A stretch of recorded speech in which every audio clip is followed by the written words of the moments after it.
one of the mistakes and getting into business and having aspirations of success is everybody wants to just, make millions of dollars. And I never actually cared about money. I wasn't motivated by money. And though I've been very fortunate and financially successful, it really was because I found the passion. Welcome to Beyond the Blueprint, powered by Contractors, Closers, and Connections, Orlando. Join me for in-depth interviews with some of the top commercial real estate and development executives in the industry. We uncover their success stories, their strategies, and their lessons learned along the way. Gain valuable insight whether you're a seasoned pro or just starting out.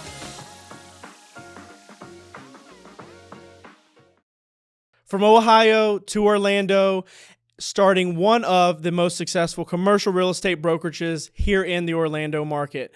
We are joining Brian Grandstaff for part 2 at the Beyond the Blueprint podcast. Part 1, we discussed his life, his career path, and how he got to where he is today. In part 2, we're going to discuss what he describes as success, how you should manage your time and build your business. So sit down, relax, and enjoy. So we are here again. Yes, we are. So we got great stories in part 1. We've got your origin story, where you came from, moving into Millennia Partners and the team that you have built there and the amount of deals that you guys are doing. It's crazy, huh? Yeah.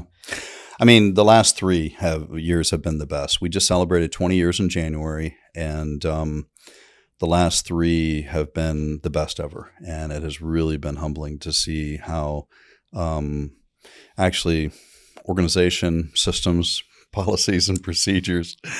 I was taught how to do real estate, but I wasn't really taught how to grow a business. So Sure. It's been a humbling experience, but we're finally getting there. It's definitely encouraging.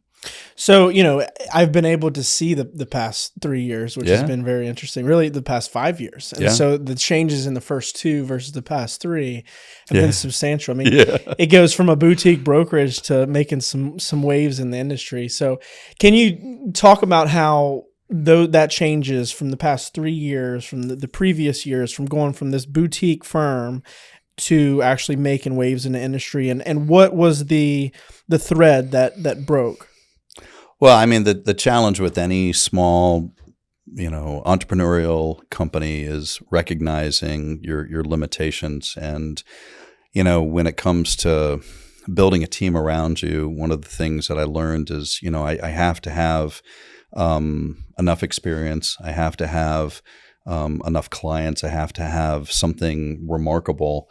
It's incredibly hard to get people to follow you if you don't have something really noteworthy to share with them. And then the difficulty was after building rapport and relationship and quite frankly, hiring a bunch of my friends, I realized, wow, everybody's got to be able to make money and take care of their families. And This thing has cash flow. Yeah, this thing has to work. And so it's not just like, let's hang out. So it became very obvious that I was given a certain set of skills and I was given a certain set of experiences, and they were very hard to transfer. Sure. And so I had to really figure out how to make it more of a system. And as a dear friend of mine said, we have to help them work the system. We have to help them run the play. And if they work the system and run the play, they're going to be successful. And quite frankly, it's not done yet. We're still working on that. But for years, it was just follow me around and I'll teach you what I know. And that only works for so long because they can't sacrifice the time or the amount of money necessary in order to figure that out. So it's been a humbling experience, but one that I think just recently we've started to really see our success. Sure. So, in the Orlando market, so you guys are what markets you follow? In terms of The company. Yeah, we're in Central Florida. Obviously, we've got an office in Atlanta, and we've got a small office in Dallas. Sure. So in the Orlando market, what can you say? We've got this new brink of recession coming on. So Yeah. what can you say that has kept you guys stable in the past 3 years and then moving forward here in 2023? Well, so obviously we figured out quickly that as a boutique firm, we knew who we weren't, and we weren't going to be institutional or corporate. We recognized we have a unique ability to deal with high net worth families, private offices, family offices, and care for their real estate needs in a way that's probably a little bit more hand-holding than what corporate would do. We found that there were a lot of people that wanted to buy stuff here in the last few years, and as the market's starting to turn, I think they're going to be selling stuff more. But we were just in a really unique position. We're a medical office. 5 years ago, we started. I needed to pivot retail because of e-commerce and what was happening. You know, people were getting blown up in most of the malls, and they were all going online. And so I was really fortunate to find some remarkable people that joined the team at the perfect time. COVID obviously scared the hell out of a lot of people and affected obviously a lot of people. But we were fortunate to have a healthcare team in both Atlanta as well as here in Orlando that just rocked it, and they have continued to do an amazing job. So as retail left out parcels and retail left shopping centers and they went online, medical office pulled out of office buildings and hospitals, and they said, hey, we deserve to have a presence of ourselves. And so you started to find co-tenancy, much like what we saw at the mall at Millennia, you know, with Neiman Marcus and Gucci and Cartier and Louis Vuitton. All of a sudden we see this group of medical doctors that all can refer business to each other, and then also recognizing how they can be complemented by health and wellness and fitness, and then really healthy restaurants. And that whole combination works really, really well. So it was just fortunate. We put it all together at the right time. The market hit, and quite frankly, we were poised to just take over a huge market share. Sure. And so, because you're still active, and yeah, you're still running a team full of, how many brokers are there?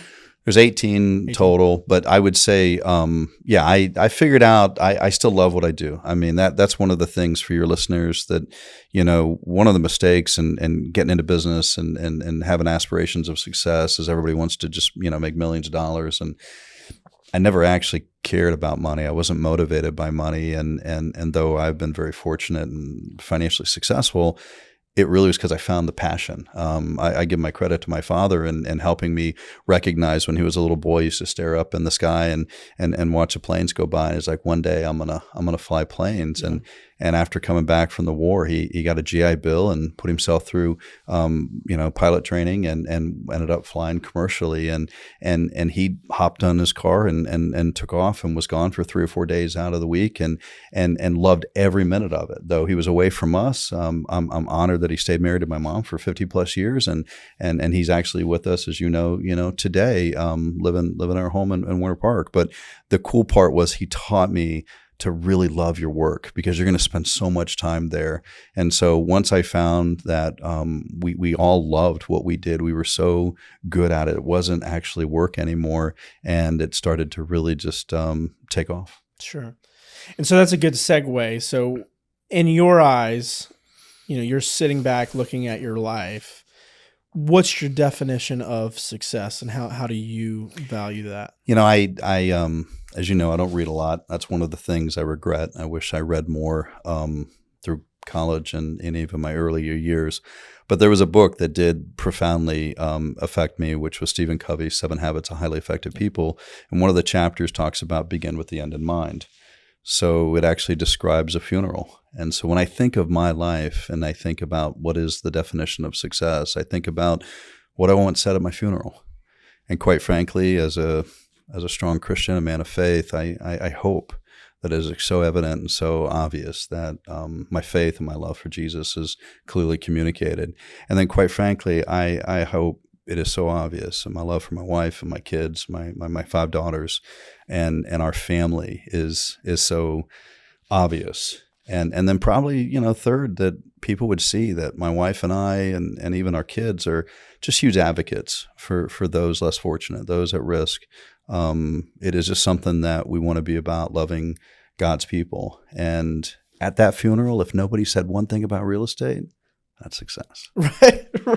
Even though we dedicate so much time to our work, it's crazy that it's like, you know, at the end of the day, that's not what we want to be known for. Yeah. It's what keeps food on the table. It's what pays the checks. It's what allows us to live a life comfortably That's and right. without hurt and pain and that other people may experience. But it does allow us to have a realization of what success is. And One of the things that I learned early on is, young married like yourself, your amount of time and your freedom and your ability to invest is a little bit more than a dad of 5 kids, and so what was really helpful was I really put the hours in early. I made sure that it wasn't affecting my marriage and my relationship.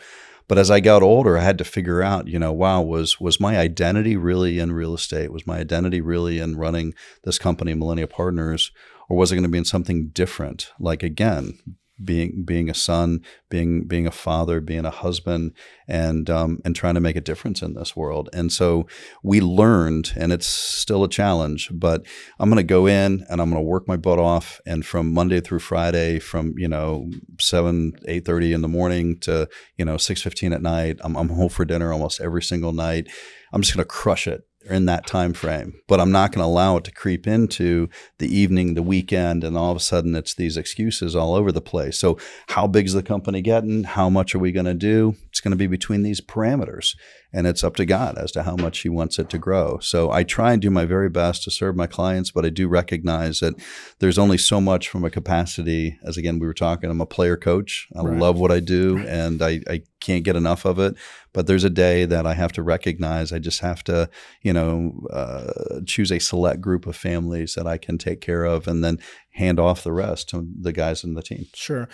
And so with that life balance, that life work balance, what would you say that you've found that have worked, whether it be in the previous years early on or even later in life, to manage your time, making sure that you're spending time with your wife and you're spending time with your kids, but you've got a lot going on. You've got, the company, you've got development, you've got a bunch of, hands in the fire, so to speak, or irons in the fire, so to speak. Yeah. What would you say is your best outfit for managing that time?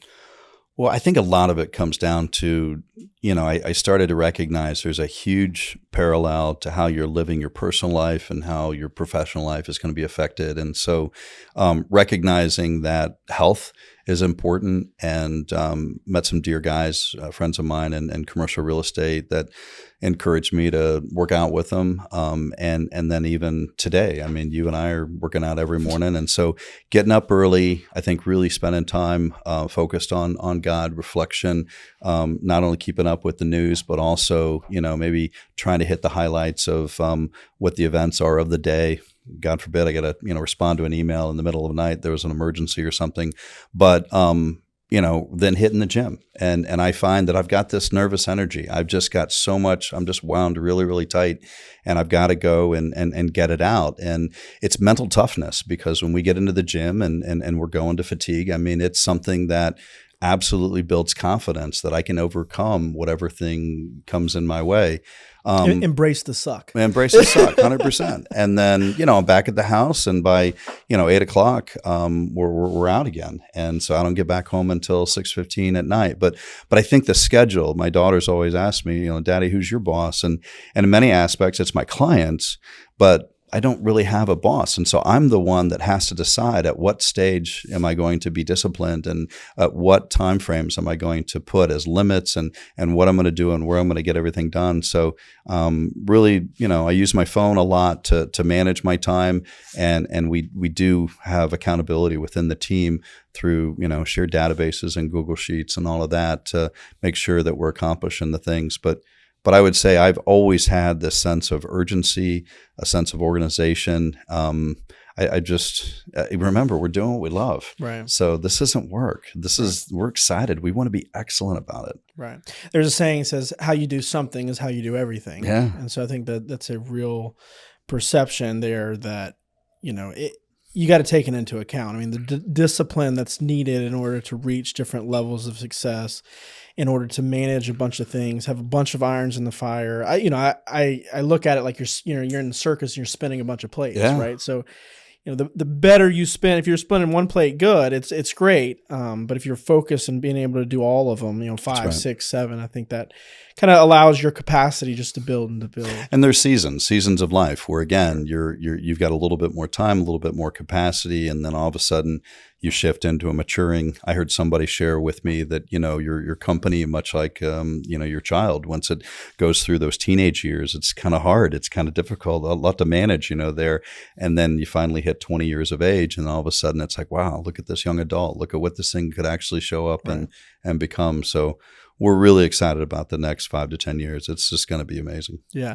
So we're going to go through our last question, then we're going to jump into like a rapid fire. Okay. Last question is, how do you view setbacks and your ability to overcome them during, whether it's a rough season where you got a lot of setbacks kind of piling up and then getting through those? What's your viewpoint on that? I found that I've always been optimistic. I'm just how God made me, and so I see the world as the glass half full. And I think if you really want to be a good salesman or broker, you have to be able to view the world that way. If you don't, that's not bad. It's just maybe you're a better analyst than a salesman. Right. But I recognize I can't BS myself. There are times that are really, really challenging, and some of the accountability that really shapes me is the fact that I sit back and realize, hey, I've got a team to lead here, and nobody wants to follow somebody that's critical and negative, and he's just constantly, blame shifting all of the circumstances on somebody else or whatever. I've got to take responsibility. I've got to take accountability, and I've got to lead, and it starts with me, which is one of the reasons we get up and we do the things that we do, and it's one of the benefits, I think, of being the managing partner, but at the same time, I'm out there in the trenches next to all the brokers doing everything that they're doing. And so I think they see that, and I have their respect. So it's not obviously easy, but I think the balance of our gifting as well as my willingness to lead, I care more about leading than I do the difficult circumstance that we're facing. Sure. Well, I appreciate you sharing that. Yeah. So we're going to jump into rapid fire questions. Okay. So keep it short, simple, straight to the point. It's impossible.